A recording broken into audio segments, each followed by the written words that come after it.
First part that I'm installing are oil control panels. There's two of them. One that goes in the back of the block, one that goes in the front of the block.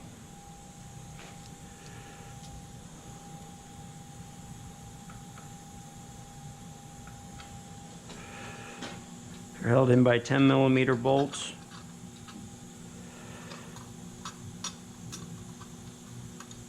And lock washers.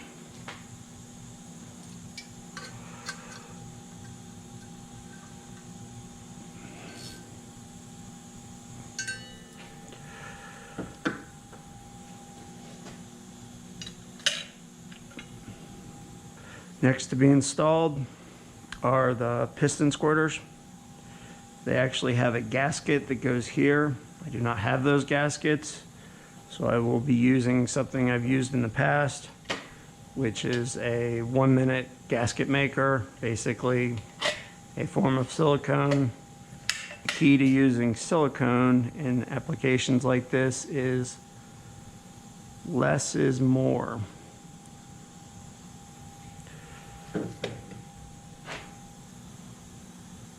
You don't want to put on so much as to create goobers that might break off and get clogged in your pickup screens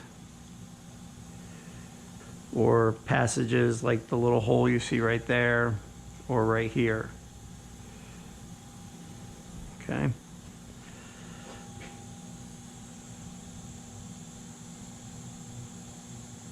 The other important part about using silicone is that you give it the appropriate dry time, and the surfaces that you're putting it on are not oily whatsoever. This will have a good, nice seal that will be permanent. And by permanent, I mean if it ever has to come off, God, they're a pain in the ass. I've already installed all three. Now I just have to put the bolts into them. We can move on to putting the crank shaft in place.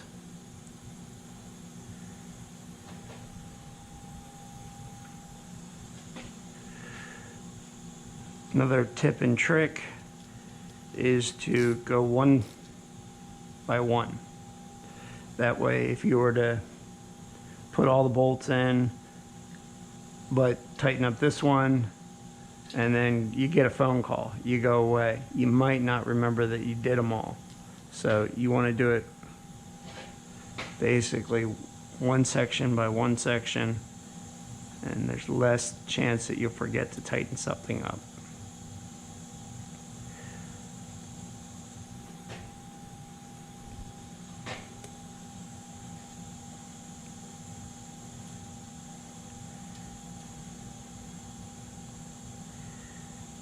Now, whenever I get into a section where I know that something's going to be covering it, I'm not going to have access to it, it's a good habit to get into just to go back and double check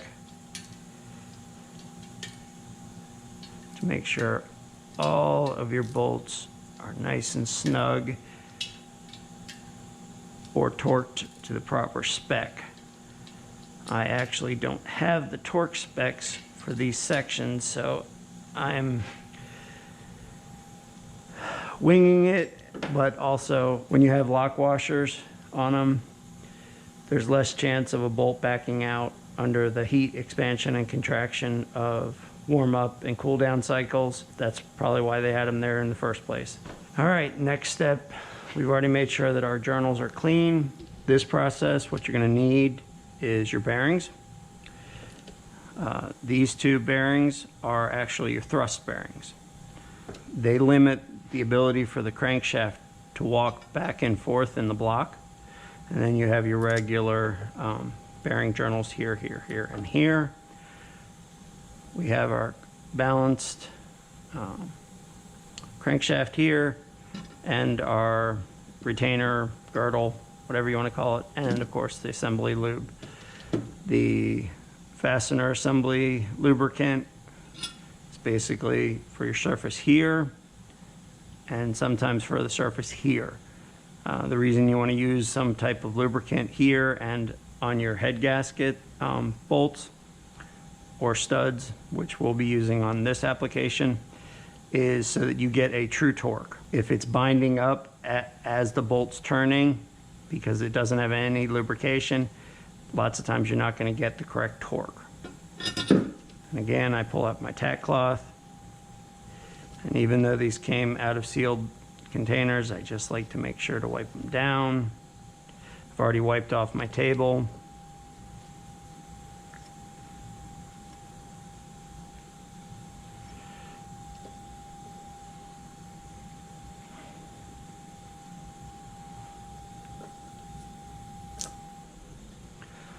Again, I wiped it off with a cleaner, degreaser, and one of these blue towels. Just want to make sure you get all of it that you can off before assembly.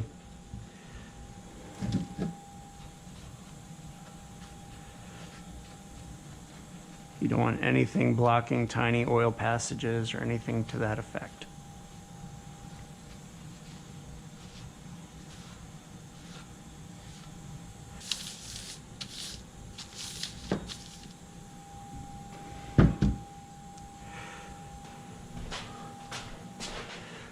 Looks like the cuts for my thrust bearings are here and here. The rest don't have the machining for them. Now you'll notice that the bearing on one side is smooth. Bearing on the other side has this little notch. That notch goes in relationship to that.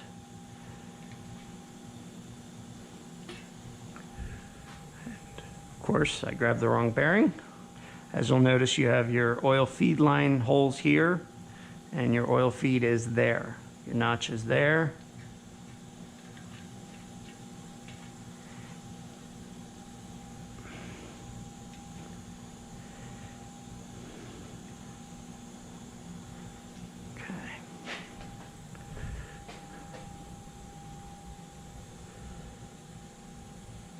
You'll also probably notice that this one is wider than this one.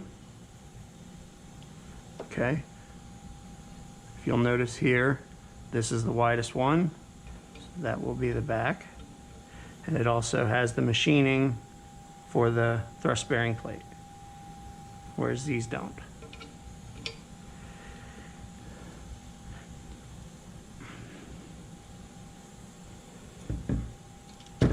Each set of bearings has that notch in it. Make sure that it corresponds to the correct one. Now, if you'll notice that the center ones are also thicker. Sorry, I take that back. The center ones are thinner. The outer ones are actually thicker. Okay, so these will be your two centers.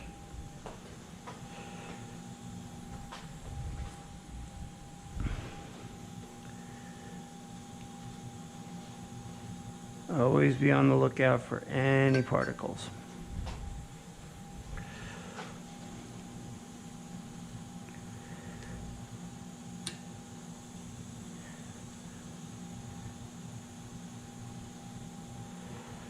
Again, the notches.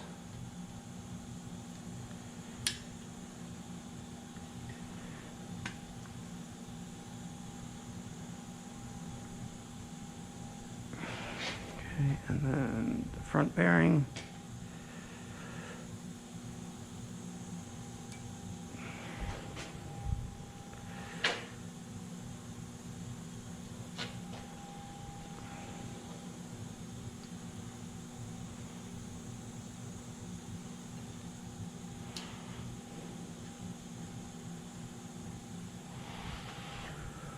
All right, next step. To add some assembly lube to it.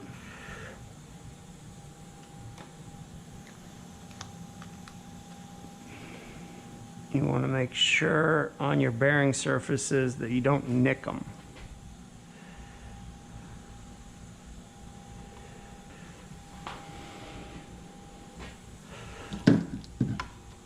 We'll do a final wipe down. I also had a desiccant packet in the bag that was holding the crank just to make sure that didn't get any flash rust. Okay, it took me a little bit of time, but I was able to find all the torque specs for this engine. The main cap, or your girdle, is 67 to 74 foot-pounds.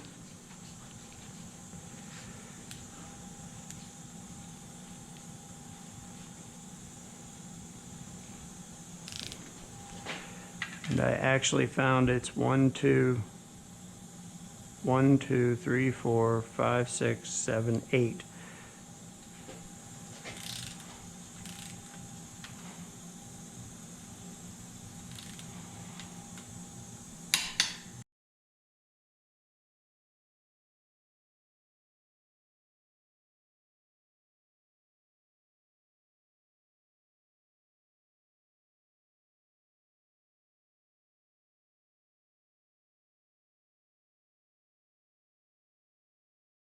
Okay. Always remember to take all the tension off of your torque wrench after setting it. Good habit to get into. All right, the next stage will be to flip it over. I had said earlier that we'd be putting on the oil pump and the pickup tube, but before we do that, we need to get the pistons and rods assembled and into place. So that means I get to untape the top.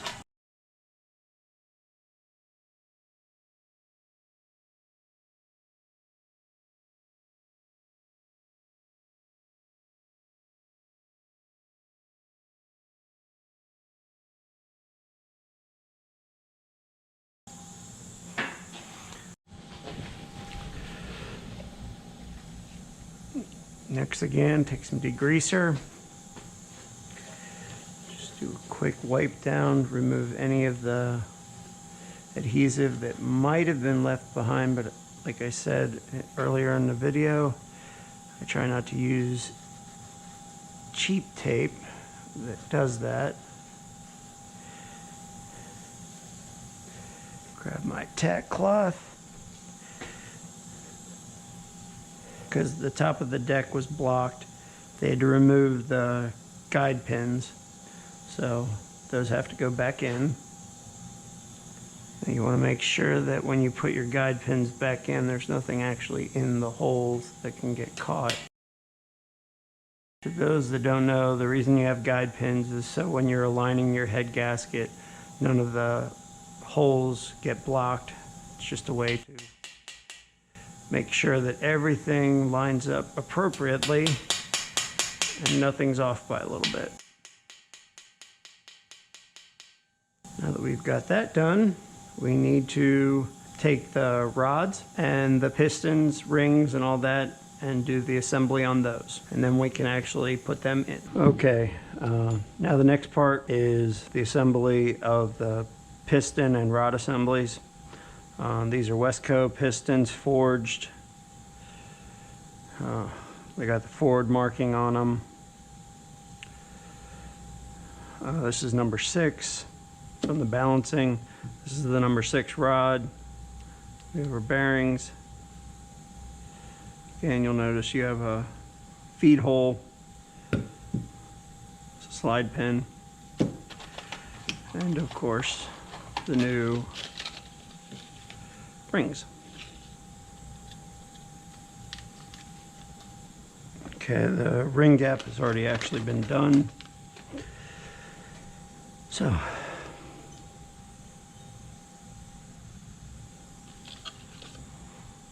the thing I need to find are the retainers. Okay, and we found the retainers. Okay. Now again, I like to use Assembly Lube for this part. Any surface that you know upon startup might be dry, before the oil gets pumped into it.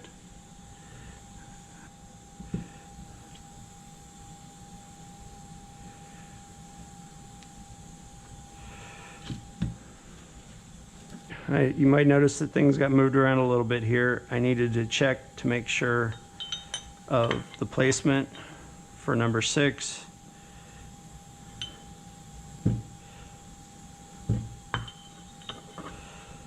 Okay.